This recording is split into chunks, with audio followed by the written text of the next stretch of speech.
All rise for the Pledge of Allegiance, please.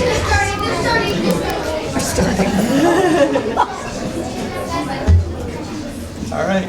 I pledge allegiance to the flag of the United States of America and to the republic for which it stands, one nation, under God, indivisible, with liberty and justice for all. That was great. All right. Roll call, please. Wonder Gem. Here. Hybor, absent. Steffes. Here. Gardine, here. Palmer. Here. Jahan. Here. Van Eck. Here. Thank you. Thank you. Please note, as a courtesy to the members of the audience and the Board of Education, please silence your cell phone. Public will only be able to speak during the public comment section if signed up. So we have none for tonight. All right, thank you. Let's see, approval of agenda. Can I get a motion? Oh, so moved. Support. All those in favor? Yes. That's, all those opposed? Nope. All right, we'll move to a presentation from Grandville. Yes. Over to Roger. So very excited to have Grandview Elementary here. I see Mr. Scotto back there, so you want to come on up? Thank you for having us. You bet. Yeah. Thanks for being here. You got half the school here.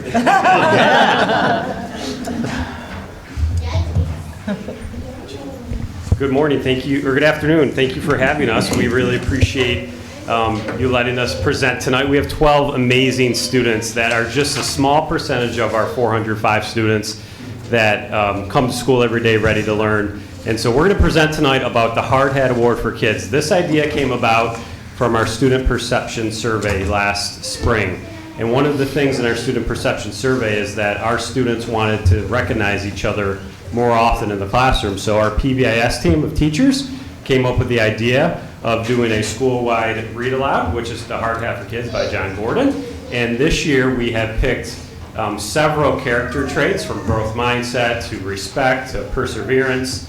And usually bi-weekly, we have one character trait, and our kids are going to tell you all about it tonight. So sit back and enjoy, and then if you have any questions, we'll be happy to answer those for you. All right, Sam, come on up. Sam, can you start off by telling us what is the Hard Hat for Kids?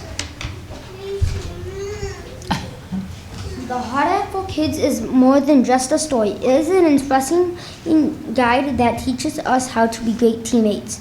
Through an engaging tale, we learn the 10 ways to be a great teammate, and imagine the powerful philosophy of we before me. It's a message that connects with all of us. Thanks, Sam. Leo, can you come up and share your favorite part of the Hard Hat for Kids story?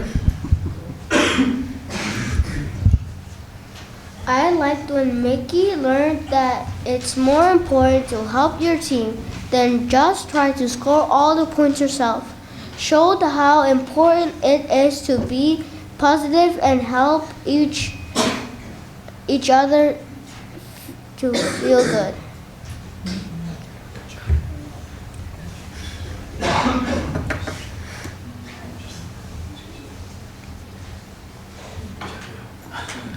All right, we're going to get a little stool action here. Nice. All right, Anders, Meghna, come up and share your favorite part of the Hard Hat for Kids story.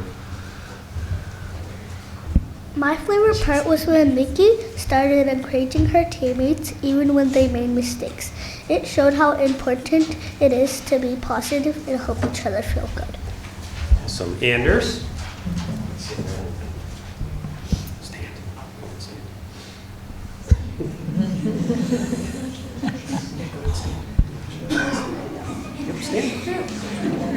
Yeah. Now we can see you. Now we can see you.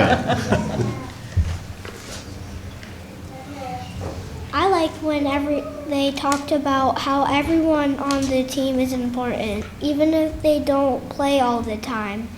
It's like everyone has a special job to do to help the team win. Sean?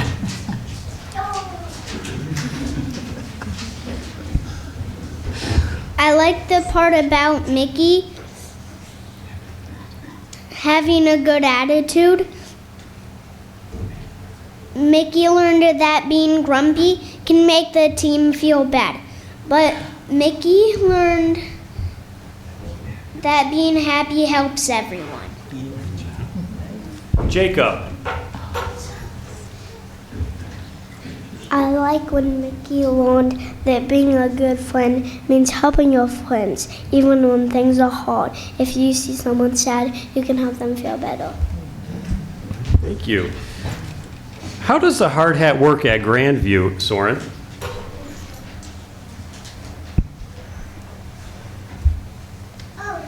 Every other week, students get a chance to recognize a classmate who goes above and beyond to show the character trait we're focusing on. The winner receives a certificate, the hard hat with a cool sticker that matches the trait, and a big shout out on the morning announcements. Thank you, Soren. Josephine, how do you get picked for the hard hat?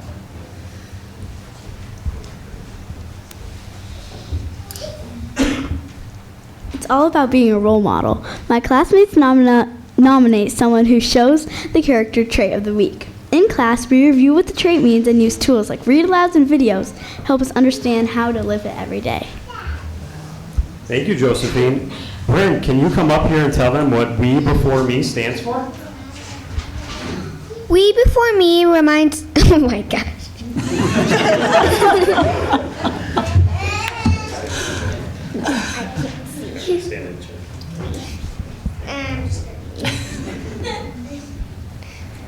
We Before Me reminds us how to be amazing teammates. It stands for work hard, effort, believe, encourage, friend, optimism, respect, energy, motivate, enthusiasm. We think about these words every day in class and try to live them out. Claire, we don't need the chair for you. Claire, what do you get for being a hard hat winner?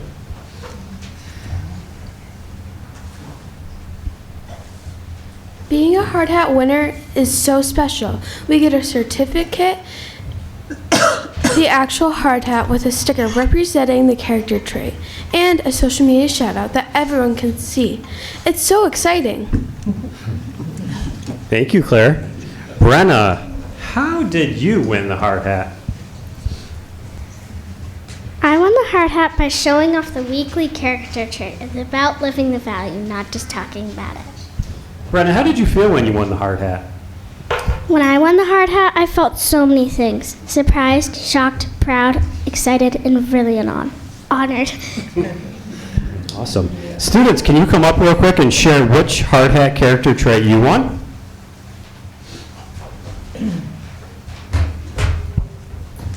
Hard work.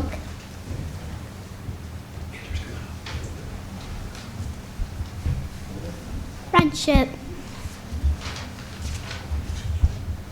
Effort. Optimism.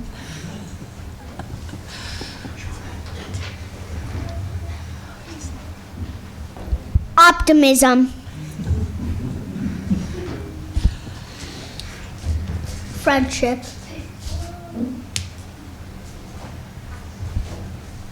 Work hard.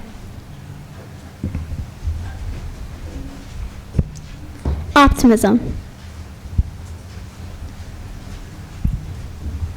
Encourage.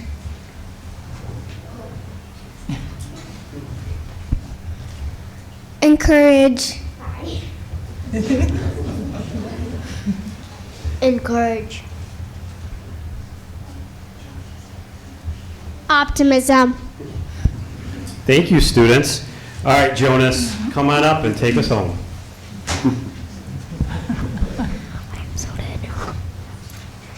Each hard hat winner represents what it means to be a part of Grandville Elementary, and we're so proud to share this journey with the school board tonight. Thank you for supporting us as we grow into great teammates and leaders.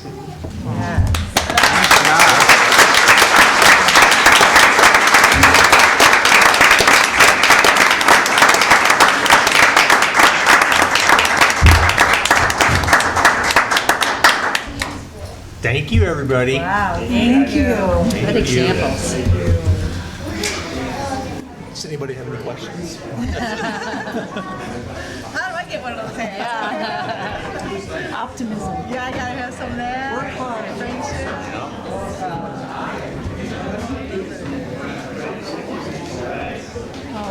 Very cool.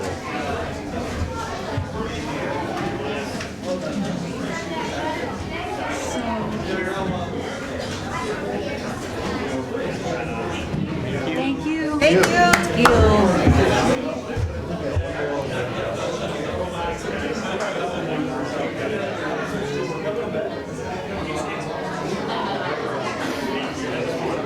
Nice job.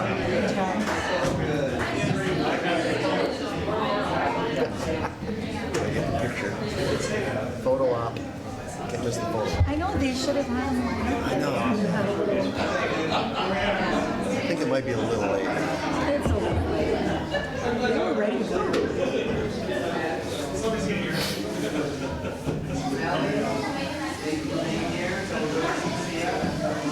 And then there were 6 people left. I wish the robotics team would come. Yeah. Would have had a bunch of kids. Right. Oh, it's just that right. They're probably still working on robots right now as we speak. All right, well, thank you for the Grandview students for coming. Well, moving on in our agenda, the next one is consent action agenda. Can I get a motion? To move. Support. All those in favor? Yes. Yes. All right. Let's see, moving on to reports and discussion. The next one, the first one is the image program. So we'll turn that over to Roger. Sure. We have a couple people here from Oakstown, and they are going to tell us about the image program, give us an update on how it's going. Thank you all. Hopefully, I mean, I'm not as cute as that group you just said. Top that. This is like the worst time to follow that. They were awesome. So cool to see Grandview and what they were doing. Yeah, Kyle and I are here. We just want to give a quick update. We know there were some changes last year with our plan here at Oakstown and what image looked like. Right now, we are still continuing 3rd and 4th grade the way it was in past years. The kids actually come to us from the elementaries at the start of the day. They come have breakfast and lunch with us at Oakstown, which has turned out to be a wonderful addition to what we're doing. And they actually picked up about 30 more minutes of contact time with Kyle as we started to look at those transitions, the busing, and how all that worked out. So that turned out pretty well. Those are the quick details of what that part looks like. Our 3rd and 4th graders have been doing construction, claymation. They're doing all the normal similar projects that they've done in the past. The nice part is they have a big, beautiful, dedicated room that has the extra space, the storage, and as you can tell, like the class is not at a table and a chair. It's just about everywhere, and pretty cute. And they actually just had their, I was at 4th grade, just had their feast the other day. 3rd grade had their medieval feast with it, and it was so cool to see. And the nice part is for our parents, they've been able to get in and participate and be a part of our school along with what they're doing with image. I was just comment on the claymation thing. That Luke learned that in image, and he actually used that in college. He didn't use clay, but he used little figurines because he had a photography class. So that was something that he used as a freshman in college. So it's gone pretty well. With our 5th and 6th graders, we incorporated that same image setup into our win time. So they get 30 minutes 4 days a week. We've kept all the similar units and been able to increase our contact time. Plus having Kyle in the building has gone over huge because he's able to be there with another 6th grade or 5th grade teacher teaching the lessons. So they co-teach 2 of the days, and then 2 of the days that other teacher takes over the groups within what we're doing there. So we've been able to keep the entrepreneurship, the medical sciences, the crime scene investigation, all those things a part of it. For us, some of the big highlights coming up is we just got it worked out for the whole 5th grade, all 400 5th graders to be a part of our shark dissection, our eco labs. Same with our 6th grade, we're going to be able to take advantage of Buck Creek, and we met with the friends of Buck Creek last week, and I'm using the royal we there. We have some talented people as a part of our group that are making these community connections and setting up for something a little bit bigger, a little bit more, a little bit better. So it's been baby steps in it. We've learned a few things, we've made some mistakes, but definitely growing with it as we go. 5th grade, right before Christmas break, they had a chance to make some of their pitches for entrepreneurship. And from a video editing, it was pretty cool, and Kyle could probably tell a little bit more about that, but we were able to do one of our video editing units, but they were able to pull in all kinds of people around our district, everyone from Desmond Young and up at the high school to a couple of teachers down at the elementary level, to be able to do interviews with them, host interviews, learn how to edit the video, and go and build it out from there. Our 6th grade also had a chance as one of their wrap-up units. They learned about the forensics, the investigated, the simulated blood samples, and then we created these big crime scenes. And once again, I said we, and it's really Kyle, created these crime scenes that our whole 6th grade student body then was able to participate in as an ending piece to that Wednesday before Christmas break. So we were able to take that unit, the kids that were involved in it got to expand and bring it even bigger and deeper to our whole student body. And that was one of our goals that we were working towards with it. So some of the highlights, 3rd and 4th grade, picked up about 30 more minutes of contact time. Our 5th and 6th grade, we have almost 100 kids in each grade pretty consistently. We doubled our numbers of kids that got to be involved in that hands-on image project piece. And then our culminating piece is as every 6 weeks, that 7th week, we try and bring it in so all 800 kids are a part of it in some way in a mini unit for that week. So it's really worked out from that enrichment, building back, and growing from there. Student, staff, and family feedback has been positive. Our teachers have loved being a part of it. They're now getting to the point where they're rotating which teachers are involved in this, so that exposure and that growth from the teacher end is also building out in a better way. We've had some growing pains. We've learned a few things. We made some mistakes. But the good news is we learn, we see, we get more involved, and it gets a little bit better. So as we look at coming up here for the second half of the year, we're evolving as we go. Like I said, we're excited about that shark dissection. It's something we're able to bring back and do for all of them, with the opportunity to opt out, of course, if that throws you off just a touch for our staff and our students. But also, it's been a great opportunity for a lot of our parents to get in and volunteer. When we did our crime scene, we had almost 20 parents in the morning and 20 parents in the afternoon volunteering and being a part of it. And it was just a different way to get involved. So very excited about that. Overall good. We just wanted to give a quick update to the changes that we made, how it's going so far, and open up to any questions if there's anything that you have for Kyle or myself. So, when Brett and I met with you, Kyle, and Scott, Raj, in the summertime, with regard to how this was going to go, what's your, give me, Kyle, give me 3 positives and 3 I wish it would have been for so far this year.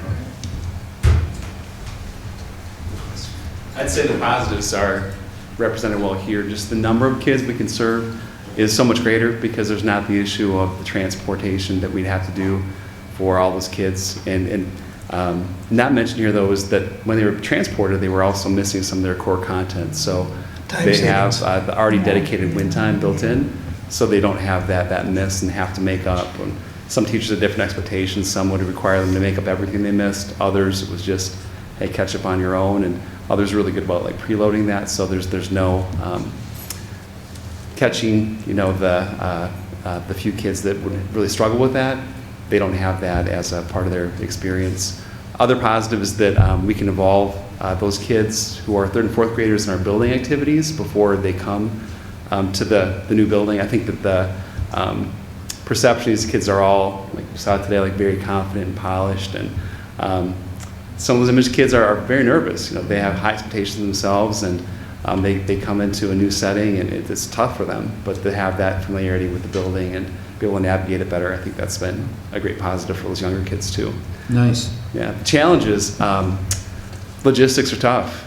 We sometimes had things we wanted to do enrichment-wise that just didn't fit with the schedule, so we had to troubleshoot how to do that. We went over to the high school to look at the AV program there and have their students come visit us once too. So on one of those days, they missed some of the band, orchestra, and choir classes that morning, which we never want to do, but just because of the schedule we were on, we had to find that compromise. The movement from room to room throughout the day is challenging. We have, if you see me in the hallways, it's pulling a cart with one hand and have the computer on another, movable desk. But we're making that work. So personally, that's probably the biggest difference, is to kind of teach on the road. Not like some of our teachers that have to move buildings, but and then the other significant challenge, I would say, is just making sure that I get to know the kids as best I can. When we had smaller groups, it was easier to do that. We had more time within that 2-hour structure to kind of sit down side by side and walk them through things than when it's 30 minutes, then 30 minutes, and so on throughout the day. So I'm still trying to find the best way to do that, but I know a lot more kids than I ever did before, so it's a positive on that end too. I'm tickled. I don't know if I've ever said that word when I was on board. I think so. With the response. So it's nice. It's nice to see it is your vision beginning to form as what you thought the program could provide. And that's incredibly encouraging. So thank you for the effort. And that's why I want to know, everyone can always say the good things. It's what's the challenges? What are they? Wish I could have side of it to kind of help grow it. I think we hit 80%, turned out very well, and 20% we're learning as we go and adjusting. And I keep coming back to that end of the 6 weeks when we're able to create something that all of our kids get to participate in as that end product. And the timing works out well when it connects to a break or it connects to something we already have disruption in our schedules, which works out really well to create that extra fun activity. So, nice. Yeah, Thanks. it's growing. Do you have a wish list? Oh, yes. It involves money, so maybe I should. Heather's got lots of it. No, that's it. I think that's a big part of it that, Kyle's always been so good with stretching his budget and what that looks like. And now with him attached to our building, we're able to put our building budget funds also and connect with that to go. Like the Shark Day section is something we would not do at that scale. Like, he would do it with his small group. We're going to pull it off with 400 kids. It's amazing. Now, after we do that, ask how my sanity is, and that might be a different story. But looking at the tools, resources, and what we need to do it up front and make it part of our building budget on those extension pieces just makes sense. So, very exciting. Cool. But I think that what is really great is last year, I know that there were people that were worried about this, and you had talked about win time for what I need with other kids being part of that. And one of the coolest things I think is that instead of, there was such this big fear that this was going to somehow go away, and what you've done instead is expanded. And that is a huge gift to this district. And I want to say thank you for being super. No, I know. I mean, you're great too, Brian, but we know Kyle is like a gem. Great support system. Well, and you always are the person that gives that credit back to Kyle, but you are a gift to this community, and knowing that you trusted this process last year was, I mean, it was just really great to see. And the fact that they get more time with you, what a bunch of lucky kids. I'm all jealous for my kids now. Can they come back through and do it again? The other thing that I think is great is that school has been positioned on Buck Creek for years. And the fact that we are going to have that much more access to Buck Creek. I mean, I fell in love with Buck Creek the first minute. Yeah, I know that you know Dave Helder, but he came in and did an entire thing where he pulled all the microorganisms up off the ground to talk about how we, what we do to make sure that our ecosystems are healthy. So it's so exciting to see all the ways that you're expanding, and you're keeping that stinky shark thing. So it's awesome. It smells so bad. The pig heart's still near and dear to me. Yeah, I like the hearts too and the lungs, but yeah, this is an awesome opportunity. One of the things that I remember Roger saying last year is that the coolest thing about Oakstown is we are taking our students and we are expecting up here, right? And that's what this win time is for, but that's also because we have Kyle too. So I just want to say kudos. Yeah. Both of my boys still talk about Mr. Anderson, so you had an impact on their lives, that's for sure. And that's also like the big piece that we're able to put together. Like even when you look at our house system, those other little extras, Kyle's in our building attached to our students, not only for our upcoming third and fourth graders, but those fifth and sixth, and plays a huge role in that umbrella piece to go. It's a spider web that shoots out and across, and what that looks like. And that, I mean, that's a unintended byproduct that we couldn't be more thankful of that piece too, to go. Not only is it connecting with his students, the kids that he's working with, but across the board. There's a number of kids that Kyle's their person, because they had a chance to connect to him where they wouldn't have in the past. And that's one of the goals that we have. So we're scratching the surface. I don't know where it goes, but that's where we started. Yeah. Good. Awesome. All right, any other questions? All right, thank you. Thank you so much, guys.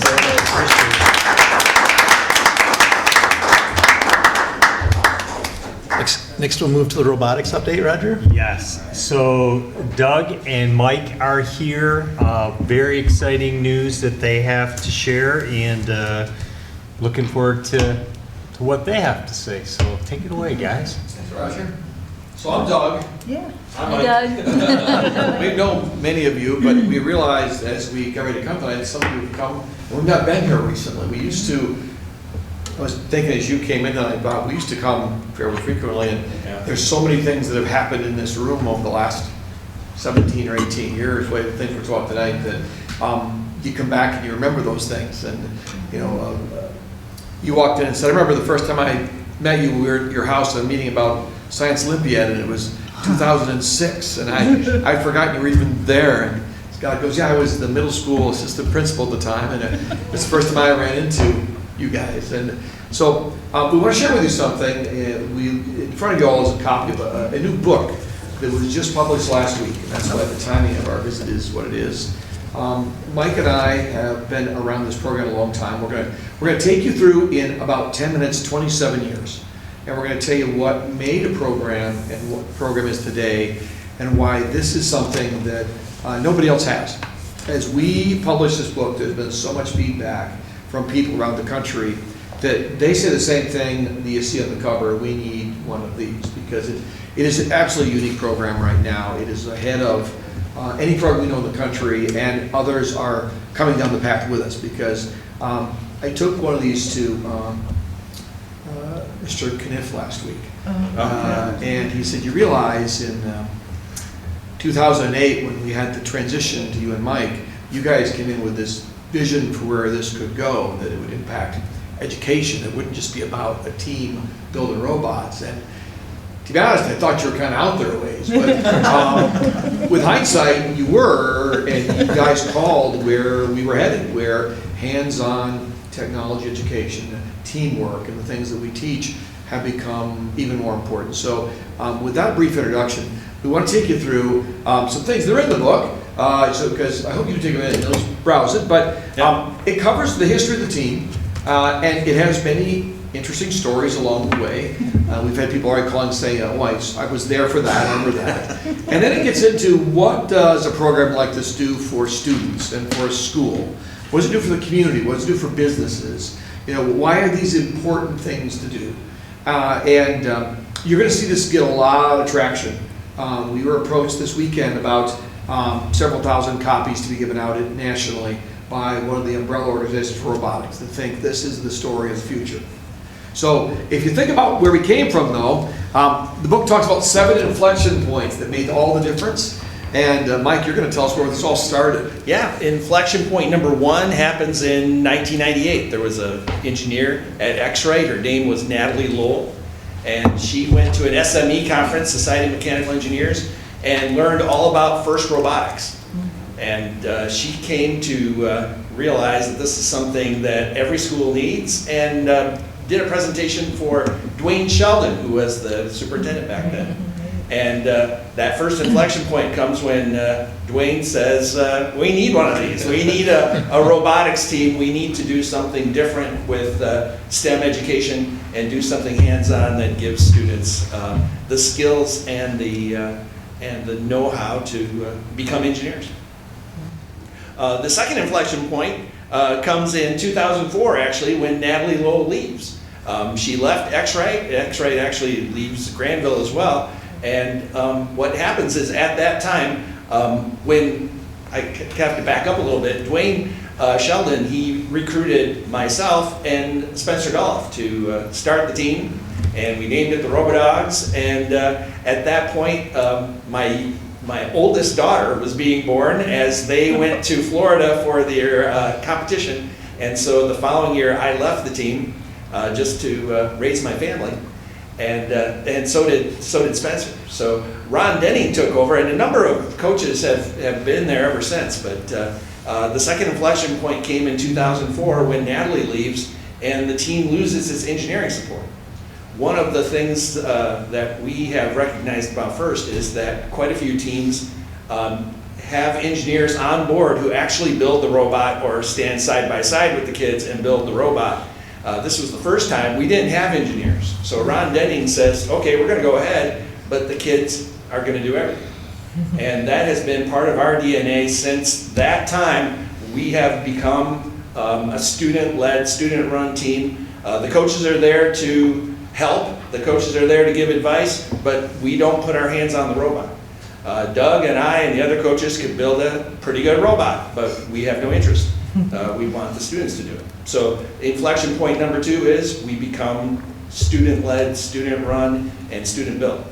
That was a really important switch for us because to that point, X-Rite was very involved. We built an X-Rite, and it was an X-Rite robot built largely with X-Rite engineers. Yeah. And as some of the teachers had stepped back, and then Natalie Wood and the group stepped away from, Natalie Lowell, and the group stepped away from X-Rite, now all of a sudden it was teachers with kids, and they had to let the kids do it because no one knew how to build a robot. And so the third inflection point, though, is going on in the background. As that team now begins to become more student-centered, more student-focused, there were 4 people saying, we need something that's enduring. We need to have a longer vision of how this works. And they've been doing Lego League. And it was a group that included myself and my wife, a guy named Chuck Parks, and Tom Chicklin, who's still with the teams today. And the 4 of us in 2005 said, this Lego League thing is kind of fun, but it's only at a few of our schools. We should have it at all the schools. And we began to move from thinking about a team and a coach to a program. Another significant shift that shaped us is we're about a program. It's not about any one coach or any one team. We're a program that's a collection of teams and a collection of coaches and a collection of students. That started with Lego League in 2005, and over the next 2 years, we went from 4 Lego League teams to more than 20, and had teams in every one of our elementary schools and in our middle school. So that's going out really well. And meanwhile, the RoboDogs, every team kind of cycles, and it was kind of going into a bit of a down cycle. Bob, you mentioned this when you came in today, right? 2008 runs around, and that's our next inflection point. Yeah, 2008, the team is kind of having a tough time. We had trouble at in a major competition, and at the time, the superintendent was Ron Kniff, and his directive to us was, okay, you guys find a way to do this differently, or we're going to, end the RoboDogs.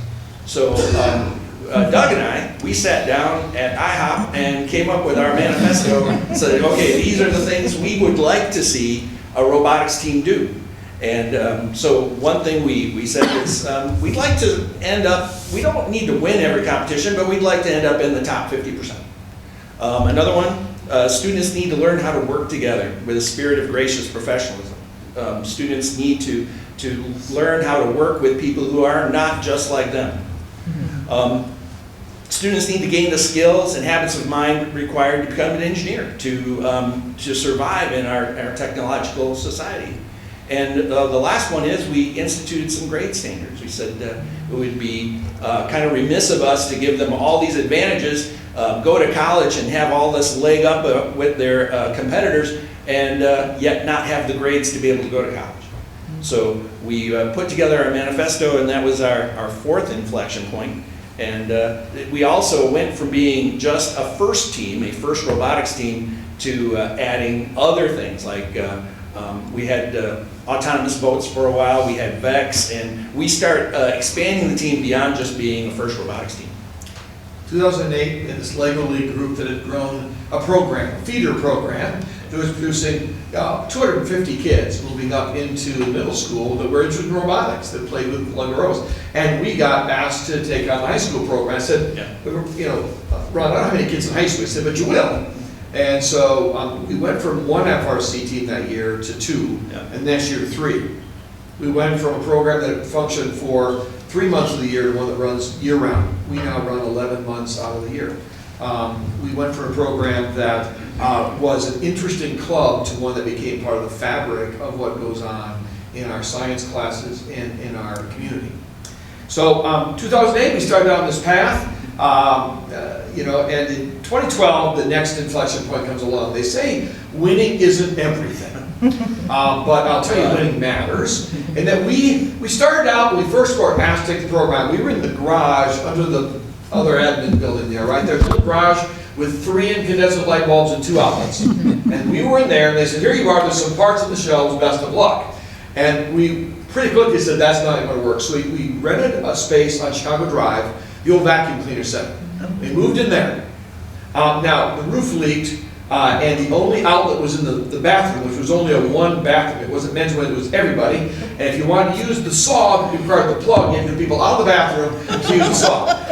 And so we were in there, and that very first year, we won our first FRC event ever in the history of the team. We won at Grandville. We got the Xerox Creativity Award at an event in Lansing. It was the very first year. We didn't know what we were doing, right? And many people told us that. And, sometimes if you just not listen to what people tell you and just know you're going down the path and you're going to do the best you can, it'll work out. And so we were going fairly well, but we were in that vacuum cleaner center. And Ron said, how about the cafeteria over here? So we moved to this cafeteria, and we were there for several years. But we realized this program had gone from 1 first team to 3. It had 22 autonomous boat teams. Right. We started into VEX, and had a dozen VEX teams. By the way, our elementary school programs were growing. We were doing bot-ball in the middle school and Lego League in the middle school. And we were busting at the seams for space. And that happened about 2010. And they kept saying, we don't have any space. We're out of space. And I said, well, can you find something? We said, how about that funny old school up there along the river you closed? They said, you don't want that. It's musty and stinky, and by the way, you don't want to leave there at night. We don't want high school kids there, we don't want security. So 2012, we go to the World Championship with a team that had struggled all year. And in the book, Joe, we have these moments you watch kids when the pressure of competition and the pressure of time brings out things you never see in them. And they went from a team that lost every match in their first 2 events to making a turnaround on a Friday morning in Waterloo, in Canada, and not losing a match after that until they got into the playoffs at the World Championship in St. Louis. They won everything there. They won everything in Troy. They got to the World Championship. We finished 6th in our division. It's the highest we've ever been. And the next morning, Ron calls me and said, you know what, that Orion building's available for you guys. And I said, wow, that's kind of cool, I kind of like that. He says, you realize we had to move a lot of stuff out of it because it was being used for storage at the time, and there were all kinds of track and field things in there, and it needed some work, so they cleaned that building up. And they, put some carpet in it, and we went in, we painted it, and we got it around, and that was the next inflection point, 2012, and that marked the first great period of growth. But Bob, you came and said, the sustained growth is really amazing. Well, what happened is it gets fueled every so often with this next inflection point. All of a sudden, we had a building. In 2012, nobody devoted to building robotics. Right? If you could look around the country, you wouldn't find anybody doing that because we were ahead. And other people are doing it now. Hudsonville just built a whole robotics thing at the very front of their school when they did the remodel, right? But they said, here's this building, do something with it. And they put a sign out front that said Grandville High School South Campus Robotics and Engineering Center, and off we went. And the thing grew like a weed. Because when you have space, you said earlier, it's kind of like a goldfish in its bowl. The bigger the bowl is, the bigger the fish gets. So our programs grew, the number of kids grew, and we went through just this amazing renaissance of new programs and more kids. And more sponsors, right? Part of what drives us is, this is not primarily funded by Grandville Public Schools. This is heavily funded by an outside 501c3, by a state grant, and by an awful lot of donors that think it's important. The combined budget between the state grant and all this runs on almost $1 million a year now. Right? This is no longer a team, one FRC team in the garage next door. But this started with that Orion building because we could say to people, this is real. The sign out front says it's real. You come in and see it. People can say, oh my gosh, you're running 36 team events in that little room in the center.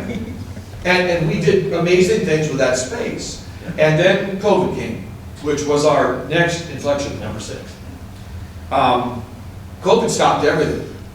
But I will credit Roger, who had said to me, you know, you really can't do that right now. The schools are closed. And I said, well, when can I? Because the kids needed something to do. The kids, they didn't stop being creative or being curious or wanting to learn something just because we weren't in school. So we set things up virtually. There were robotics fields and garages all over West Michigan with video cameras on them. The kids would write the code, and I'd run their darn robot out of my field of my house with their code, and they could watch the video and we'll see what's happening. We had, every other day we do these videos, and they'd write code, and you had a 3D printer at your house, and we have 5 fields in different places. And it came to the point where we were going to start to open back up, and I said, Roger, we want to do this. And he said, boy, you know what, schools will be closed, we're going to come to June, and so we said, how do we do it? So we devised a plan. We said, how do we do this as safely as we can? And we bought all these giant tents, and we put them outside the robotics center. And in June, we had summer camp. And it was a bumper crop of kids because there was nothing to do. People around the country said to us, how are you doing this? And we're outdoors. They're masked, they're outdoors. You know, we're doing everything we can to keep them safe. But we think kids need to keep going. Their minds are still growing. They still want to be having this experience. We had an event. We had the first event in America for competitive teams. It was outside in those tents in August of 2020. Teams came from 5 states. It was the only event that month. It was the first one anybody had anywhere with robotics. And you know what? And we stopped on the way in. Oh my gosh, we took people's temperatures and we logged who they were and we asked about symptoms. And we operated the world. We literally wrote the book on how to function in the COVID world. We went to the Kent County Health Department, which was amazing. We were involved with the State Department of Health and Human Services because they had to bless it. And we produced, in the fall of 2020, the book on how to operate a competitive robotics team, put kids safely in a space with social distance, you know, providing all the rules we had. But we said we will trace everybody, every day, every time. We did that all the way into the spring of 2021. There was 0 transmissions. We ran a residential summer camp in 2020. He and I were scared to death. They just closed that one down in Georgia, the Y camp that all those kids left with COVID. We said, if somebody gets COVID, so help us, someone's going to kill us. The program will be dead. But you know what? There were 70 kids that did residential camp at Camp Nueva that year, and there were 0 COVID transmissions. They all came in with their COVID tests. COVID allowed us to be leaders. And it was through the support of Roger and this district, we were able to do something that we knew we could do safely, but people weren't sure. And so we became the forerunners across both FIRST and VEX in this country. The first people to have VEX events were us. The first people to run, we ran live remote. We had video cameras on people's fields and a system that merged video feeds from 4 different places so you could play from where you were with your team. And the headquarters for that was that building over there. They had all these wall monitors set up and all this wiring. He and I had this little broadcast booth. We announced the game. And we played with kids from all over the world, all kinds of times of night and day, that had fields with poles in the middle because it was set up in their basement. They had to go around the pole. Where they took all the furniture out of their living room and the couch and the fields in the middle. And we did that during COVID. The reason that's an inflection point was we got stronger during COVID. We became firmer in our belief on what we need to do. And people looked at us as a leader, which gave us a bully pulpit to tell the rest of the world, look, let's do this. And we drove all kinds of changes to the way robotics is run because we had the microphone. So the last of our inflection points in the book, that building up there started 2015. That fall, Roger came out. He was new as a super. You passed 10 years. I didn't realize that until just recently. And when he came, he said, what do you guys need? I think it's a pretty cool program. We said, we don't know. And then he came out one day to an event in October at that little competition center, and there was a tent outside because we couldn't get a gym anywhere in the school district. Remember, we were squatters until this building was built. We would take the high school gym seven times a year. We would take the Oakstown. We would move in with an army of people and move out the next day. And he came to an event. We couldn't get a school, so we put it in a tent. It was 40 degrees. It had been raining. The area alongside that old Orion building is all clay. And the back holds water. We didn't know that. We put the tent out there, and it rained for 3 days. So we bought every doormat you could find in Grandville. And people were walking in the mud we built stands for the fields, we leveled them, we put lighting, we brought bleachers in, and we competed with 36 teams in the rain, in a tent, in 45-degree weather, and Roger said, you guys need some space. And so the competition started in 2015, and we went through all these different ideas, and Tom, the only way to make this feasible was to attach it to a school, because otherwise you're building, on the building we're in, a cafeteria, and more bathrooms, and more parking. So he called me and goes, I think we want to attach it to the middle school, we got to do a bond thing. And I said, he wants to attach to a middle school? And he, okay, wasn't happy about it, but I suppose that'll work. It was a great idea. I said no at the time. I said, you guys said, let's dedicate some space to robotics. So that building was built with features no one else has ever built a building with. People come to see that, to learn how to build a facility. You can throw a paper airplane in that main arena the full length and it'll go straight. Because there's not any air movement if you don't turn those big fans on. That's got sound absorbing ceiling panels. So I can do it. It's got a cement floor that we don't damage. Mind you, we've been on that wood floor like twice and we scratched it already. Because we can't operate on wood. And there was this decision that said, we're going to take half of that arena and another space and make it all with cement, which is you guys, so you don't damage the floor. And we haven't damaged the floor. We said, we're going to create a competition center that people will look at and say, that's what this should be. And so, when you read the book about the history of the team, the last chapter of history talks about this amazing space. And it brought a number of changes. Oh yeah. I can't walk into that space without pinching myself. It's just an amazing place for creativity, for robotics, and for the community to see what we're doing. We in the past year have had, what, 21,000 unique visitors come to the Robotics Center. And we have advertisers now that put their banners up on our walls, and Doug will talk about the sponsorship a little bit. It has opened up so many opportunities for students because it has expanded what we can do. So I just kind of made a little list here. On the elementary level, we're now doing... When we started in 2008, we stood here, and you guys said, we're going to let these guys take a shot at this. There was one FRC team, and there were about 20 Lego League teams. There were 2 programs. And that's it. So tell me where we are right now. So elementary, we're doing VEX Go, and 2nd and 3rd grade, and IQ, VEX 3, 4, IQ, 5, and Lego League, which is our favorite thing. 3, 4, 5, 6. Middle school, we're doing V5, RECF aerial drones, and multi-GP drone racing. On the high school level, now we are still doing first with our 3 first teams.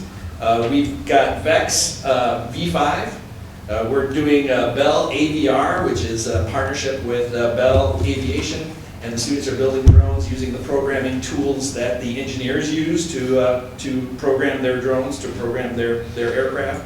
We're doing VEX AI, and we're the only world champion in VEX AI right now because we won both times they competed. And in the summer we did combat robotics. So those are the programs that we have now able to do because of the space we were given. The drone racing, by the community. We've been able to reach sponsors we never could because, again, when you move into a facility like that, it changes your position in the world. They look at you differently. Yeah. We have 2 sponsors that are under 5-year agreements to contribute to support the team. It's $75,000 a year between them for over 5 years. So we have to raise that money again. It's there for 5 years. The major sponsor who gives us $50,000 a year is in year 2, and he asked me today, can he sign the next 5 years now? And I said, it'll cost more than $50,000 a year. So we were able to attract sponsors. We have different types of sponsors. Amazon is sponsoring an event in March. Amazon's never sponsored anything here. Meyer is stepping in to sponsor things. We're attracting people who would not look at us. The drone racing. We're going to have the national champion here the 2nd week of April and run an event that's going to be the first sanctioned event in Michigan as a regional multi-GP. It's a professional racing league, and our kids will race against them on the 15th or 16th or 17th, it's the 2nd week of April, in that facility because it was built to take drones. The arena is all hard surfaces. If you put those bleachers in, it is the size of a hockey arena. And we can drop the shades and make it lights out. You put lighting gates. It's all heads-up displays. It is a professional quality racing experience. And I can put all the pilots next door, in the room next door, so no one's at risk. You watch it all on video anyways. You stand on the other side in the dedicated space to the west of the arena. And we can race drones like no one else in Michigan can do. Bell AVR, people come in and say, what is that giant thing? We build drones of this size that are fully autonomous. These kids build them in program. It's something that flies. It's got 3 cameras on it. It knows where it's at. It detects its environment. It finds things. It picks things up. It puts things down. And they write all the code to do that. Vex AI, there's a picture. It's on our website. It's at the company. We are on a Mars rover from NASA. They brought it out to a world championship. And I said, can we climb on that? And he says, no. I said, what if my kids win? He goes, you're high school kids. Sure. It was college kids and us. Our final match, we beat Texas A&M. The team before that was a school out of Saudi Arabia somewhere. These kids are writing code at a level where Meyer came out with their AI group 2 weeks ago about sponsorship. Their CTO's coming out next week to give us another one of our large sponsorships. And they said, those kids are writing code that's more advanced than people in our program for 5 years. Because they started in elementary school doing Lego League. They came to middle school, they did VEX. They came to high school, we said, that's all cool, but autonomy is where it's at. Robot combat. We had 3rd, 4th, 5th, 6th, 7th, 8th, and high school kids do that last year. No one else lets 3rd graders use a combat robot. It's got a giant spinning blade on the outside of it. We wrote safety protocols that will work in a school. We're the only people who have them. Nobody has a battery except an adult. You know why? It's not the battery, the weapon isn't any dangerous. Once you put the battery in, you've got a problem, right? We have all these rules. It had to be a parent and student. You'd be amazed when mom, dad, aunt, uncle has to work alongside that kid. First of all, they follow the safety rules. Second, watching them work with the kid and getting an adult and a student working side by side at that young age. The high school is 2 kids, but in middle school and elementary require an adult to be involved. So parents are alongside the kids, or grandparents, or aunts. So this inflection point brought sponsors, it brought more programs. I guess the last thing I'm going to comment is we really have had an impact on the classroom now.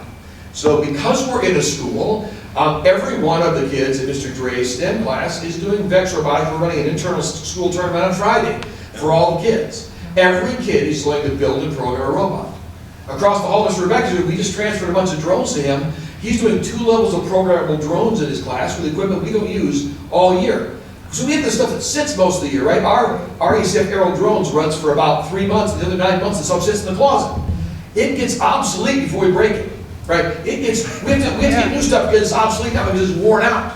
And so now in that middle school, we're pushing it into those classrooms, and they're having experiences to use that equipment that we bought and to give kids an experience with programming something that they interact with and control.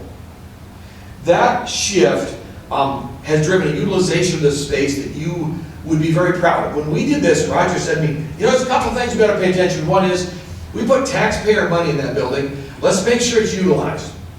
This week, let me tell you what the week looks like. Today was Monday. This afternoon, high school and middle school kids were there with VEX B5 teams in the afternoon. Middle school teams took their pictures, and we had B5 on 4 different fields. At 5 o'clock, the elementary teams came in. There's 36 elementary IQ teams there tonight from 5 until 8. Tomorrow afternoon, we've got VEX teams in there in the afternoon, and we have the RECF, the multi-GP racing team in there. We have middle school and high school kids racing. We are almost proficient at a professional level. We have one kid that I think will place against professionals in April. We fly Tuesday nights. Wednesday comes along, Wednesday afternoon, I've got the elementary kids and the middle school kids there for VEX, and in the evening we have a RECF Aerial Drones League that flies. So we get kids from 5 schools come in, they fly drones on 20 by 20 foot fields on Wednesday night. That runs from 5:30 till 8:30 that night. Thursday comes along, in the afternoon, we have the high school FRC teams, and in the evening we've got another VEX IQ League night with another 24 teams there from 5:38 with League night. Friday night, we have an all-day event for the middle school. We play from 8 in the morning until after school. Then we set up for the next day because we have 77 teams coming on Saturday to play in a VEX IQ event. You have the most utilized space in this school district, more student contact hours, more hours of use than any other square footage in any classroom, cafeteria, or building here, and it's in space that didn't exist 15 months ago. So we're super happy that this book tells that story because we did need one of these, and you're going to find that other people are going to follow where you've helped us go. So we want to express our gratitude. We stop every so often and go, wow, would you have believed this? We set out to build some robots, and now we have all this crazy stuff going on. So, thank you. Thank you. Oh my God. Thank you. Can I ask you how many students total you guys? Because I remember, I mean, both my younger boys, I was in charge of 2 teams one year at one time, and I was like, what? But those elementary schools have multiple teams. So how many full teams do you have, counting elementary, all 7 elementaries, the middle school, the Oaks There's Town? 170 teams right now. 170. It Wow. involves, in terms of distinct students, about 600 distinct students. Okay. Many are involved in multiple programs during the year. So for instance, our high school kids are year-round. They'll participate in 3 programs during the year. Yeah. Because one of our objectives right now is we're pushing them more into autonomy. This combat thing we did was kind of fun, little Yeah. kids. In September, we're going to host the only autonomous hobby weight competition in the world. We are working on the sponsor right now because I got to build a new cage. Because the cage we have won't contain a 12-pound robot throwing another 12-pound robot against the side. But it will only happen if it's fully autonomous. No human intervention, no joysticks. You program it, it takes sensory input, and it does its thing. That's exciting because that's Oh, a my real word. robot. That's a robot that's making its own decisions, which is Oh, that's- not a toy being run by a remote. It's a robot. So lots of kids. Yeah, that's so impressive. I love it. Yeah, it's so exciting. Really proud of you guys. 2 things. I had students who participated in your Lego Leagues as a teacher when I was teaching, and I'm telling you, for some of those kids, it saved them. It was a place where they could belong, and they really felt accepted, and they needed that so much. So thank you for that. Number 2, I need like a glossary with all your like ACT. Is that what it means? I'm like looking in here. All the acronyms. Oh, good. Yeah. All your acronyms. There's even some programs in there we don't do, but there's a that's section that kind super of goes and explains each type of competition. Yeah. And you have a place, because I know of kids that I would love to bring them to observe. And I think that would get them really excited to participate. Do you have on your Facebook page or whatever, do you have a list of all the different events and such? We do put most of them on a Facebook page. There's Okay. one for the Robodogs, there's also a Grandville Robotics Okay. one. We're doing a couple unique things right now. One of the things that Amazon's interested in is having us share with other people, what can you do? So we're going to run an event on March 15th, which is the VexIQ Tournament of Champions. We'll have 48 of the best teams in the state to play in this center. It's an invitational. They're choosing to come. They don't advance anywhere. They want to come play. But alongside that, we're going to have a educational robotics expo that Amazon is the primary driver of, and that they're going to run footage from that in every Amazon warehouse in the country to explain what robotics can do for kids. It's going to be a chance for people to come through and say, let me see all the kinds of robots you have. We understand how you start a program, how do you grow a program, how does that work, how do you find sponsors. So we're going to run that in the dedicated space in the West End while we have 48 teams and a big event next door playing in the main arena.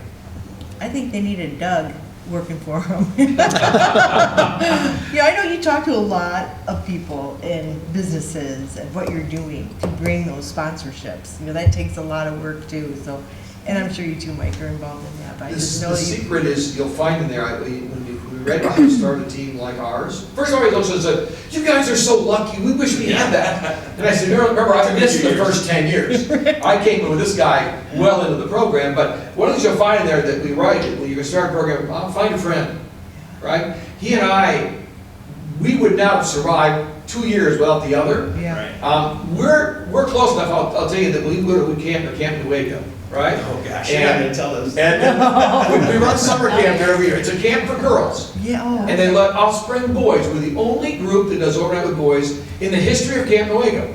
We approached them 12 years ago because nobody would take our girls.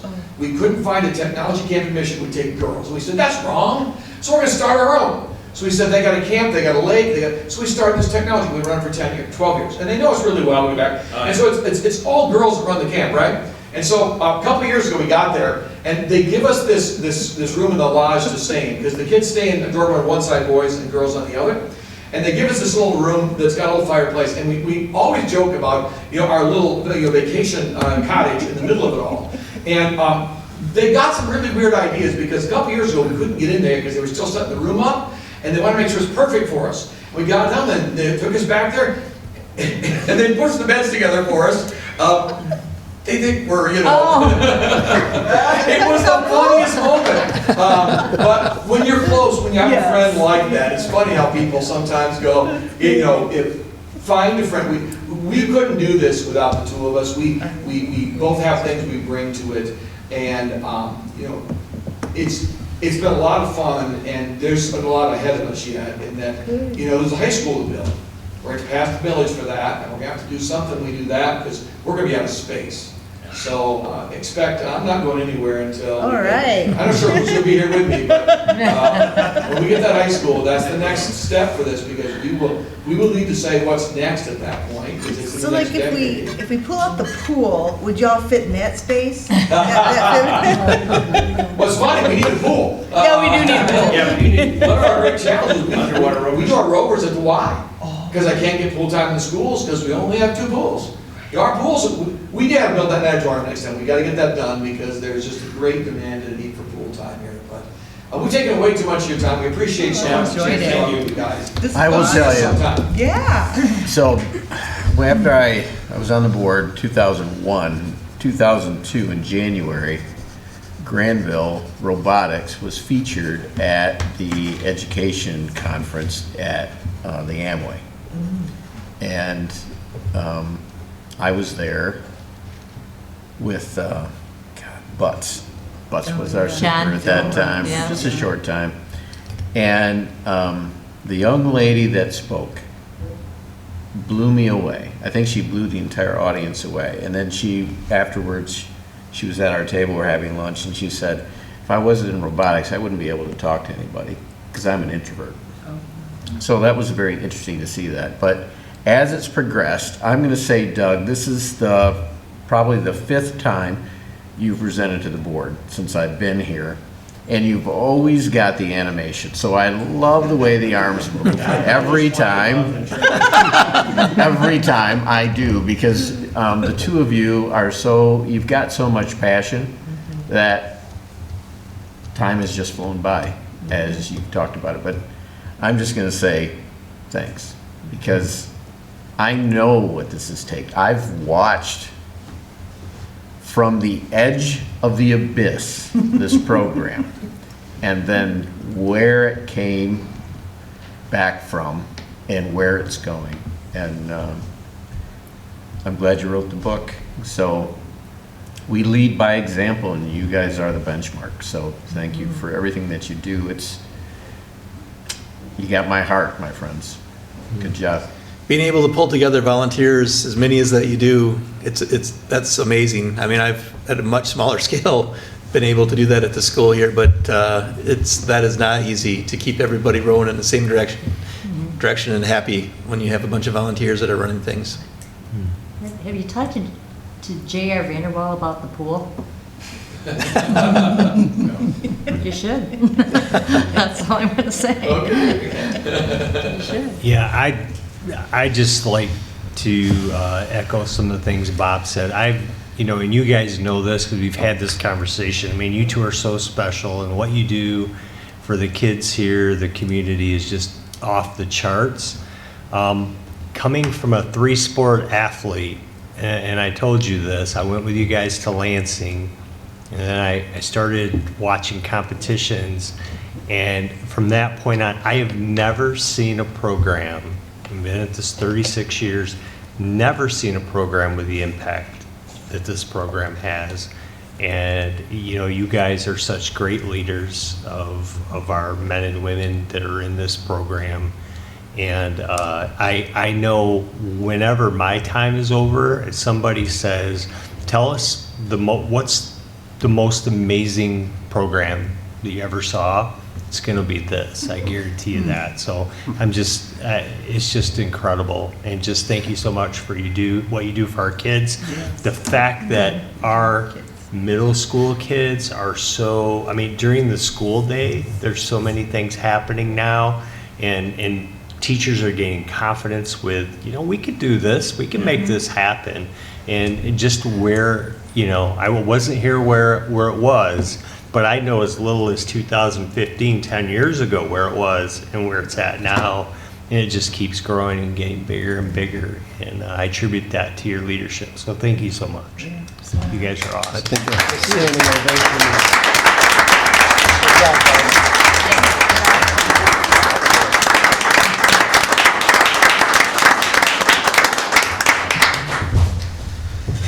All right, thank you.